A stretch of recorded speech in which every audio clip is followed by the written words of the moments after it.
Now let's talk about how to respond to a request for proposal or RFP. This could be one of the most time-consuming tasks if you don't know what you're doing or what to look for. So in these steps, I will show you exactly how to respond to RFPs effectively and make sure that you're qualified to respond to the RFP in the same place, because I've seen it in times where you start going through an RFP, you start assembling, you start running your horses, and then only to find out that you were not qualified in the first place because of a technicality, and you wasted 2.5 weeks of your time. Step number one, go to the minimum qualifications and experience requirements section of this RFP before proceeding. Read that very thoroughly and make very sure that you meet 100% of those requirements, because chances are that if you don't meet one of them by even 0.25%, or you're missing something out of those minimum qualification requirements, then you won't be qualified to respond to that RFP. And if you respond to that RFP and you happen to somehow get selected and get past the selection committee that was reviewing this RFP from the agency, that it can be composed of 3 individuals or 5 individuals, so you got past those 5, then chances are that your competition, the ones that didn't make it, that could be 20 companies, they will ask for the proposals that were submitted for those companies that got selected, and they will do an audit to make sure that you're actually qualified, because that could be their spot. So if they get you out, then they'll come in. So the first thing you want to do is make very sure that you meet with 100% certainty all the minimum required experience and qualifications of that request for proposal. Step number 2, go through the terms and conditions of this request for proposal. Most of these RFPs have terms and conditions listed in there. It may be 10 pages, it may be 25 pages. It's extremely important that you go through them, because these terms are going to have like, what are your limits for the liability, what should you have for insurances, how would you go about conducting business with this entity if you are selected.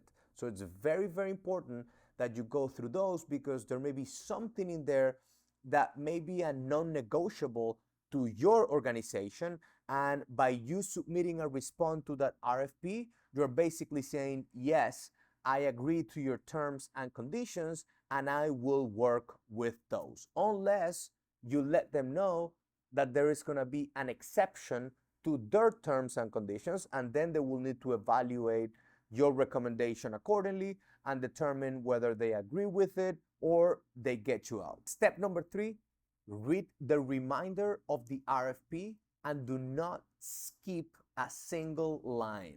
And sometimes this can be burdensome, like you may feel that it takes too much time, because some of these RFPs can be 120 pages. But it is very important that you do not miss any line within this RFP, because there may be some information included in sections of the RFPs that may have been misplaced. But the fact that they were misplaced doesn't mean that the agency that's going to be hiring you is not looking for it. So what could happen is that another firm that actually read through it entirely may include that information in there, which may put them ahead of your company just because they read it entirely. Similarly, there may be something in there that could disqualify you.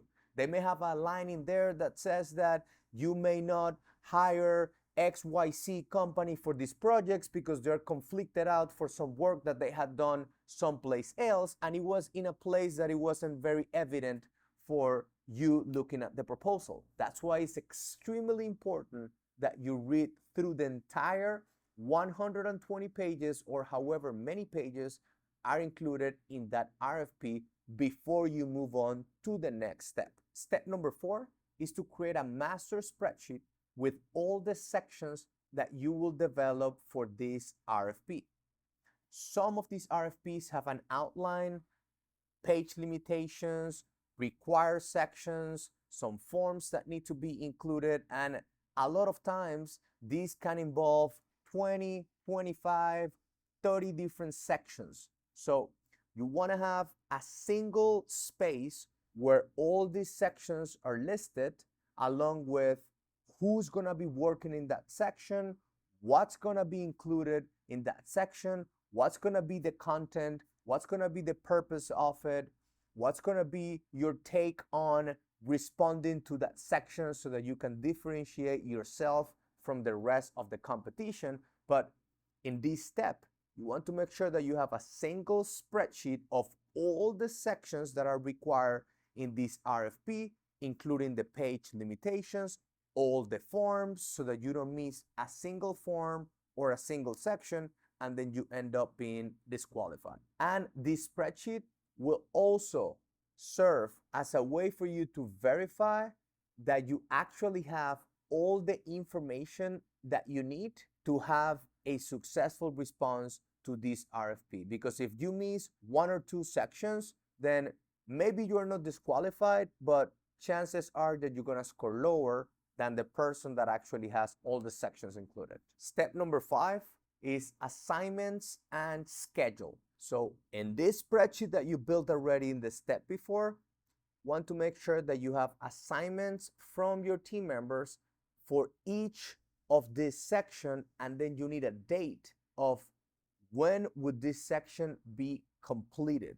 And make sure that you treat this as a project and you have someone checking on this spreadsheet on a regular basis to make sure that you're on schedule as you're developing this RFP.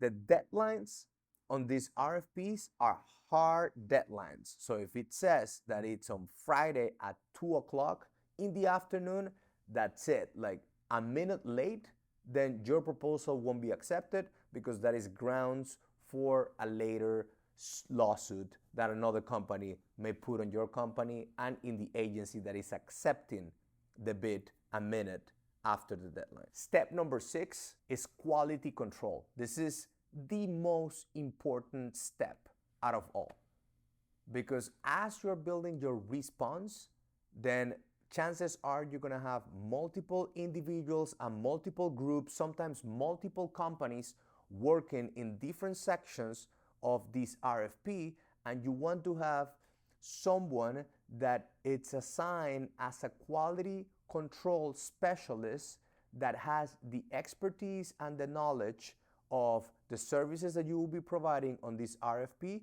to review your proposal.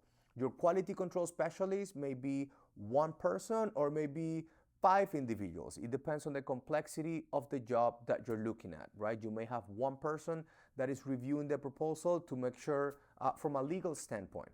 You may have another person that is reviewing the proposal from a technical standpoint in one area of technical expertise. You may have another person reviewing it from another technical expertise, and you may have one person from leadership to make sure that you're not taking more than what you should take, or to make sure that the resources will be available if you get selected in this response. And lastly, in this step, you want to make sure that the proposal is cohesive, that it reads well, and that it flows well. Because the selection committee, it's going to be a single member that reviews the proposal individually, and then it would score that proposal, right? There may be 5 different members, but each member will review the proposal individually, and then they will score. So you want to make sure that as part of your quality checks, you have one person that is responsible for reading that proposal and to make sure that that proposal is cohesive, it flows well, it reads well, and it meets all the requirements per the sections and forms that were necessary that you built already in your master spreadsheets. Step number 7, make sure that the proposal is ready to be submitted 24 hours at least before the hard deadline. If this proposal is a proposal that needs to be submitted hard copy, then make sure that all the copies are printed, binded, ready to go 24 hours before the deadline. If it's an electronic submittal, same thing, 24 hours before your Friday at 2 o'clock deadline. So by Thursday at 2 o'clock, that proposal is done and completed. Because even if it's electronically submitted, chances are that the day of, there will be glitches in the system. Something may be going out, power's out, like who knows what the hell's going on, but something always happens, especially in those last few minutes before the hard deadline. So you've been working in this project for a month or 2 months, or sometimes, depending on the complexity of the job, sometimes 6 or 9 months. So just make sure that you give yourself a hard deadline internally of 24 hours before the actual submittal deadline of that proposal. So I just walked you through 7 simple steps that will guarantee that you have a compliant, effective, and winning proposal, and most importantly, that you're not wasting hours on working on a proposal before you know whether this is the right proposal for you to proceed.